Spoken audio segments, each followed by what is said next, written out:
Now the latest ITV News Central with Matt Teal and Samina Ali Khan.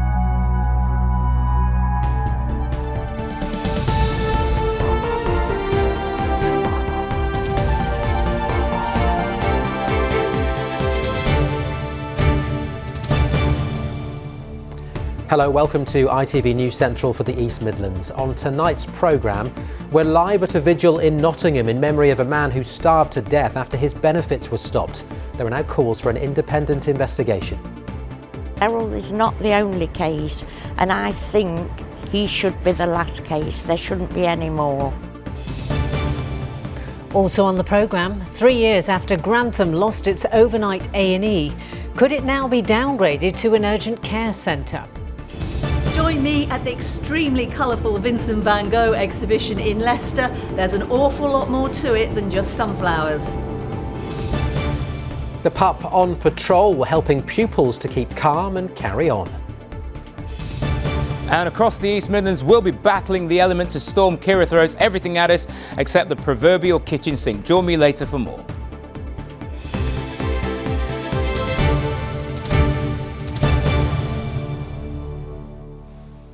Good evening. A vigil is being held in Nottingham in memory of a man who starved to death after his benefits were stopped. Errol Graham weighed just 4 stone when he was died. Well, his family is now calling for an independent inquiry into his death. Rajiv Popat is in the city centre now. We can talk to Rajiv. And Rajiv, Mr Graham's death has put the entire benefit system under the spotlight, hasn't it? That's right, Samina. Errol Graham's family and the organisers behind tonight's vigil say what happened to Mr Graham must not be allowed to ever happen again. Now, some MPs have expressed serious concern about the way claimants are treated. In a few moments, I'll be speaking to those behind the vigil who are calling for an independent investigation into Mr Graham's death. But first, I've been speaking to someone who's very close to him, someone who was very close to him, and she told me that what happened to him, no one must suffer in that way again. Diana Burton lives in a flat close to where her former partner Errol Graham died in June 2018. Mr Graham was just 57 when he was found at his home at Radford in Nottingham by bailiffs who knocked down his door to evict him. Just months earlier, his benefits were stopped after he failed to attend a fit for work assessment with the Department for Work and Pensions. We were shocked, and it wasn't until after the post-mortem and the coroner's report it was revealed then that he had starved to death. But when my daughter-in-law and myself went to view his body, it was so tiny. It's heartbreaking, and it shouldn't happen to anyone. Mr Graham weighed just 4.5 stone when his body was found. Do you think that his death is as a direct result of his benefits being stopped? Definitely. Yes, definitely. He would still be here, he'd be poorly, and maybe we'd be able to get him the help he needed. This week, the Labour MP for Nottingham South, Lillian Greenwood, raised the case in the House of Commons. How many more vulnerable benefit claimants will have to die before his government starts to value their lives? Boris Johnson said the government is seeking to improve the welfare system. Errol Graham was once a keen amateur footballer. His room was surrounded by his trophies. Those were happier memories. But he went on to suffer from depression. Over time, he wouldn't allow family members or anyone official to see him. When they are vulnerable, they won't answer the phone, they won't answer the door. And I know it makes it difficult, but please leave their benefits in place. And then hopefully when they're out of the crisis they're in, they will make contact themselves. Diana says it's important that lessons are learned from his death. Promises have been made in the past. Errol is not the only case, and I think he should be the last case. There shouldn't be any more. It's like we've gone back to the Victorian times. You know, it shouldn't happen in this day and age. Nobody should be starving to death. At last, we're hoping his voice will be heard and he's not died in vain. Well, feelings are running very high at tonight's vigil. I'm joined now by Stuart Halferty from the Nottingham People's Assembly Against Austerity. Stuart, thank you for speaking to us. What exactly are you calling for? Well, we're calling for, and we're joined by the family in calling for, an independent inquiry into every death that is taking place as a result of the government's austerity programme. Errol and his family have been victims, and it's easy for us to understand as an individual when they pass what that means for the family, but this has been happening to thousands of people for years. And Errol died alone, didn't he, in a very cold flat. And you believe that he was neglected because you're saying that there were warning signs there. Errol's GP had written to the Department for Work and Pensions and said that he should not have his benefits cut off because he was a very ill man. His family had written to the DWP and said the same thing. He had been in Highburyville Medical Centre. I mean, all the signs were there to say that you should not cut this man's benefits off because he was unable to attend a meeting, because he was physically unable to attend meetings. After the inquiry, what do you want the government to do? Well, I think the inquiry, first of all, has to be independent. What they've done at the minute is they've got a number of civil servants and government ministers marking their own work, and that's not appropriate. An independent inquiry will have its own recommendations, but those should certainly be an end to the benefit sanctions regime and an end to universal credit, which is a cruel way of imposing on the poorest people and the most vulnerable people in society austerity. Thank you very much for your time. Well, campaigners say changes have to be made, and they won't stop campaigning until the government takes action because they say lives are ultimately at risk. And Rajiv, we heard in your report that the Prime Minister wants to make changes to the welfare system. What else have the government had to say specifically about this case that we're talking about this evening? Yes, Matt, yes, we have spoken to the DWP, the Department for Work and Pensions, and they've issued a statement, and they told us this is a tragic, complex case and our sympathies are with Mr. Graham's family. They said that we take this very seriously and the key issues raised in this case have been referred to the Serious Case Panel, and they went on to say that the Serious Case Panel is still in the very early stages. OK, Rajiv, for now, thank you. Grantham's former Accident and Emergency Department could be downgraded to an urgent care centre. The fate of the service has been up in the air ever since A&E at the hospital was closed overnight in 2016. Well, campaigners have been keeping a close eye on developments and say the new plans would only work if around-the-clock services are restored as soon as possible. Emma Wilkinson reports. From the day Grantham's A&E unit was closed overnight in August 2016, Jodie has made it her mission to get it reopened. So when last year people in Lincolnshire were asked to give their views on various proposed changes to the county's health system, she hoped her voice would be heard. Now the proposed final report from that public engagement exercise called Healthy Conversation has been published. I was disappointed that the 3.5 years of opposition of the overnight closure of our A&E isn't as reflected as I'd like to have seen in the report.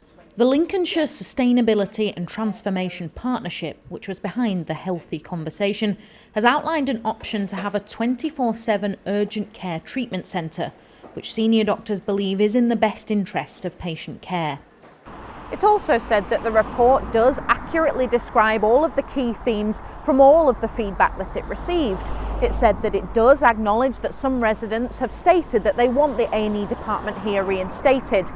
But for campaigners who spent 3 years pushing for that to happen, they don't believe that this report reflects the level of public desire for the A&E department here to be brought back.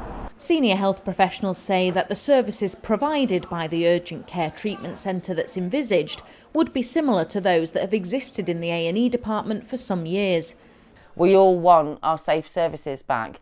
We ideally want A&E, but if they're not going to give that, we have to focus on what is better for our community. With the emerging options that they're saying, if we've got 24-hour doors open access, then we need that service starting as soon as possible, because we've been waiting too long for a solution, and it's just not fair on the most vulnerable of our community that can't travel to access the alternatives.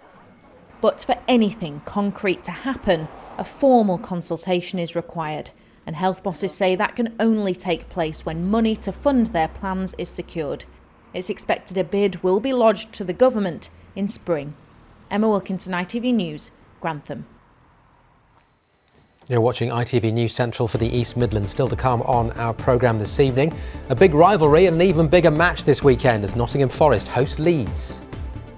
And across the weekend it's going to be wet and windy, but what happens on Monday and Tuesday? Join me later to find out.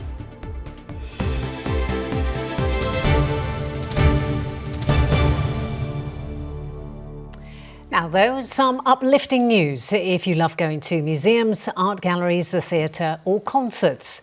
Scientists say people who enjoy arts and culture live a longer life. In fact, the risk of dying is lowered by 30%, and there are benefits for the occasional culture vultures as well. In a moment, we'll take a look at a new immersive Van Gogh exhibition in Leicester. But first, this report from Derek Johnson. 1, 2, 3. The Elders Company is a group of over 60s taking part in theatre and performance workshops. I'm 79 years old and I still feel I am as energetic as I was when I was a young person. 3, 4. I feel as if I'm constantly exercising, not just my brain, but my emotions, my thoughts, my feelings, my relationship to other people. This ties in with new research showing that art and culture lovers live longer. We asked visitors to Leicester's New Walk Museum if they agree. Well, it's keeping the mind active for a start in my case. Yes, and obviously it's the physical exercise as well of getting out and about. Yes, it uplifts you, doesn't it?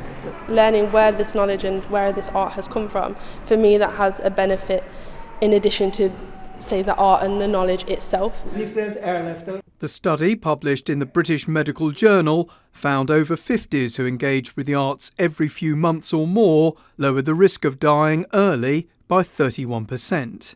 Even those who enjoyed cultural events only once or twice a year had a 14% reduced risk of dying. The president of the Museum Association welcomes the findings, saying museums are places where you can connect with your community. We're offering a warm welcome for people really to interact, and it's that social interaction I think that is the key to some of the results in this study. People coming together, talking together, thinking together and just enjoying being with each other. Dr. Nicola Gill helps run a training scheme for GPs and believes the arts can bring health benefits, but not to everyone. So for people who live in deprived areas of the community, who don't have any extra disposable income, that's a barrier. Access as well is important. So people sometimes have a disability or a health problem or are just feeling very anxious, and so actually that becomes a real barrier to people making that step from leaving their house to engaging in these activities. The findings stayed true even when taking other factors into account, such as wealth, marriage, education. If true, it seems the arts can extend your life as well as enriching your soul. Derek Johnson, ITV News. Well, if you want to immerse yourself in some cutting-edge culture, then there's an exhibition about the life of Vincent Van Gogh. Van Gogh. We've been arguing about this all day, about Vincent, in a church in Leicester. First name basis. Yeah, excellent. I love it. Well, it's a 21st century take on the artist's work where visitors will see virtual projections of his paintings with sound and light shows. Jane Hesketh went to take a look.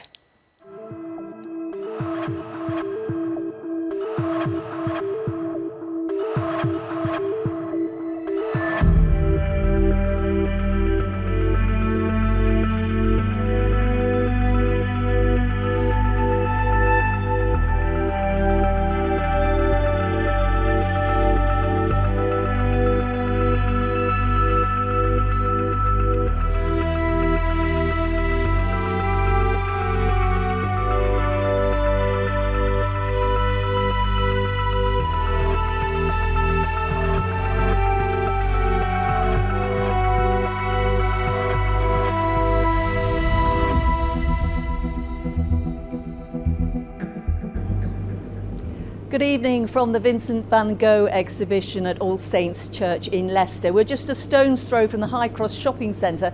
You wouldn't believe what is here. It's very colourful, as you can see from behind me. We all think we know a little bit about Van Gogh, don't we? He cut off his ear, he shot himself, he died very young, very, very poor. But this exhibition really does tell you so much more. And the man behind it is Mario Iacampo. He's the curator. Welcome. Thank you. So where did all this idea come from? Well, the idea came from several areas. One, I was a little bit inspired by a similar project in southern France, and my love for technology and my love for the artist. And he's such a colorful artist, so he was really the obvious choice for presenting it in an immersive exhibit. Well, it certainly is very immersive. And there's one bit I'd like to show our viewers. Could you lead on? Absolutely, the bedroom. Yes, yes indeed. I love this because I had a poster of this on my wall at college, so it brings back great memories. So this is Van Gogh's bedroom? Yeah, what we see here is a recreation of his bedroom. We also talk about the fact that he painted 3 bedrooms, one for his mom, one for his brother, and one for his sister, and they're all a little bit different. The one we've recreated is the one that's currently in Orsay in France, and you can see when you look at the paintings his influence of the Japanese stamps. Things are a little bit flat. It was during that period that he was really studying Japanese stamps. There's so much detail here, even down to, the water jug, the soap dish, the whole thing. The whole point about this experience is you can actually feel it, you can touch it, you can sit on the bed, you can really get involved. And it's going to be here in Leicester until the 1st of May. So the 3 things you'll remember. Van Gogh. It's Van Gogh. Lead on. Lead on. The bedroom. The bedroom. I've painted loads of bedrooms, to be fair. Front bedroom, back bedroom, kids' bedrooms. Sorry. Am I supposed to do that now? Sorry. Honestly. Right. Let's talk about spelling, shall we? Because how good are you at it? In a new survey, 4 out of 5 adults said they believe the nation's ability to spell everyday words in the English language is deteriorating. Well, earlier I spoke to lexicographer and star of Countdown's Dictionary Corner, Susie Dent. Susie, in the East Midlands, 82% of people think the nation's getting worse at spelling, and 63% blame an over-reliance on spelling aids like autocorrect. What do you think is behind the demise in our ability to spell? Well, I think we've always worried about our spelling standards, to be honest, and for very good reason, because English spelling is a total nightmare for any of us to learn. It's a very separate skill to reading and writing. Certainly, I think we have an over-reliance on spell checkers at the moment. And, AI is all well and good, but actually it can really lead you astray, as I've discovered to my cost on quite a few occasions. Now, and some would say we have reverted because we're using things like emojis and memes to express feelings instead of writing them down. We don't use words as much, really, do we at all? No, and there's definitely a vocabulary gap, which is emerging in our kids as well, and that's a separate worry that we have to address too. But yes, I mean we've always had pictorial representations of writing since the hieroglyphics. So emojis, you might say, are nothing new, but you'd also expect me to say, the dictionary is full of the most beautiful words that we could do with bringing back. But when it comes to spelling, it's not about some old grammar and its Latin rules. It's about making your language articulate, being eloquent, and getting your message across. And let's face it, if you make a spelling mistake and someone trips up over it, your message is lost. Well, it's interesting you say that because we used to have certain phrases like I before E unless after C. I know there was a second part to it as well. And I know putting words to rhyme can help. So words like Mississippi, for instance, if you said M-I-S-S-I, S-S-I, P-P-I, you spelt it correctly. Do we need to revive those? I think we do in some ways, yes. I've been working on an app, the Celincolot app, which really helps you learn words through animations, 15-second kind of stories about a word that will include the origin of the word, for example, but also just fun things that will help them lodge in your mind. And it's astonishing, really. Within probably 2 minutes, you can get a whole classroom of kids spelling onomatopoeia. I mean, that's quite something. I was just wondering what the overall advice would be then, if you're whatever age really, to maintain your spelling, but also to improve it. What do we need to do? Yes, adults and children, I think read, and read as widely as possible. That's the sort of key thing. Use apps like the Celincolot app that will kind of give you fun and reignite your passion for language, because I think we're all passionate about language. We just need to be reminded of it. And just expose yourself to as much vocabulary as possible, and all of these things will help the words lodge in your mind. OK, we'll leave it there. Susie Dent, thank you very much for joining us. Thank you. Right, let's turn our attention to the weekend sport. Steve is here. Good evening, Steve. I'm glad you didn't ask about spellings, because anyone who's read my scripts will know if I've written them in a hurry, there can be any kind of letters. All the right letters, just never in the right order. With the Premier League clubs, well, most of them at least, enjoying a winter break, it's all eyes on the Championship this weekend.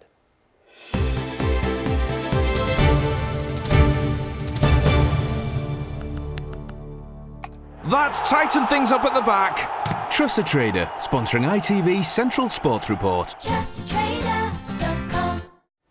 And Leicester City are among the clubs enjoying that winter break. There are still 4 games, but no, Leicester get a rest. So no such luxury for our football teams in the Championship, though. So let's take a little look there, shall we? Derby County are away at Swansea, and we'll be hoping to add to their recent impressive results. They've lost just once in 10 games in all competitions, scoring a total of 8 goals in the last 2 matches.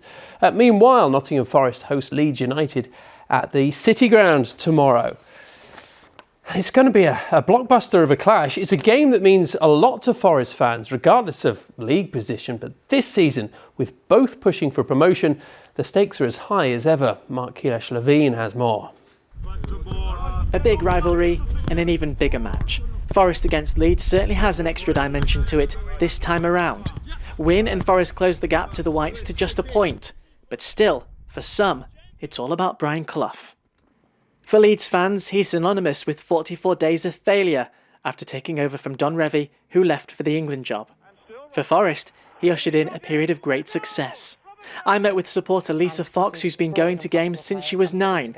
For her, this match, because of Clough, means almost as much as one against Derby. As a Forest fan, Leeds is a massive fixture. It's one of, after the Derby, it's one of the first ones that you look for. Both clubs, massive history, both really good grounds, proper old-fashioned stadiums, and Saturday's going to be brilliant. However, beating Leeds is always the icing on the cake, really. The Brian Clough connection is such a big issue when it comes to both clubs, but this fixture in itself has come at a really interesting time of the season. Forest aren't scoring that many goals, but they don't concede that many either. I do think the first goal on Saturday will be crucial, and hopefully it will be exciting end-to-end stuff and we'll come out victorious. There is much at stake. Forest are 4th, Leeds are 2nd, both vying for automatic promotion. At this week's press conference, manager Sabri Limucci said he was all too aware of how important this fixture is in the context of the season. We just need to control about to focus on just our performance. City Ground will be full, sold out, big team in front. We need just to take care about all single details, because good team, very good players in each line with the quality players, dangerous team. And though Leeds have grabbed a lot of the headlines this year, midfielder Matty Cash is confident Forest can do the business on Saturday evening. Leeds ain't Barcelona, so we can go and have a right go at them. I know they're a really good side, but as I said early on in the season, we had a good game there. We drew 0-0, which away at Ellen Road's a good point, I think. And I think we're home. We've got the crowd with us. I think go on the front foot and try and get a result. Yeah. Forest fans will be hoping they do just that.